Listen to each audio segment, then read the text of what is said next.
I thank the Leader of the Opposition for his question and for the Leader of the Opposition, but I think every member of this chamber joining with us today on what has been a very difficult weekend for our nation. As the Deputy Prime Minister and the Chief of Defence Force made clear earlier today, our worst fears have been confirmed. I know that every member of this House, along with every Australian, is thinking of the families of Captain Danniel Lyon, Lieutenant Maxwell Nugent, Warrant Officer Class 2 Joseph Laycock and Corporal Alexander Naggs. 4 men who made the brave and selfless choice to serve our country, to dedicate their lives to keeping us safe. They were soldiers and they were sons, husbands, brothers, fathers and friends. And today our deepest sympathies are with the people who loved them and the people that they loved. We will have, of course, a formal condolence motion at an appropriate time for them. We are also thinking of all those who served alongside these 4 men who remain missing. The members of the 6th Aviation Regiment based at Holsworthy Barracks in Sydney, and indeed all of their brothers and sisters in uniform, many of whom are continuing to assist in the search and recovery effort.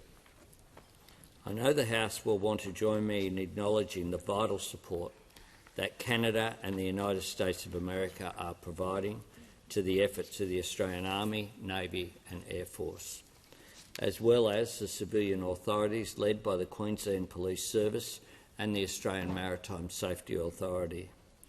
Our nation offers them all the strength that we can while their difficult work goes on.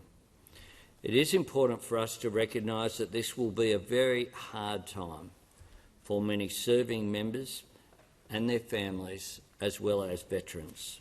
And I encourage anyone who feels in need of support to seek it. Families can call Defence Member and Family Support on 1800 624 608. Serving men and women, veterans and families can contact Open Arms on 1800 011 046. Mr Speaker, this terrible incident has provided a stark reminder that there are no safe or easy days for those who serve in our country's name, or indeed for their families, for they also serve. The Australians we mourn today were taking part in Exercise Talisman Sabre, bringing together 13 nations and more than 30,000 personnel. An unprecedented display of strategic cooperation and coordination driven by a common determination to preserve peace and security in the Indo-Pacific, but also the wider world.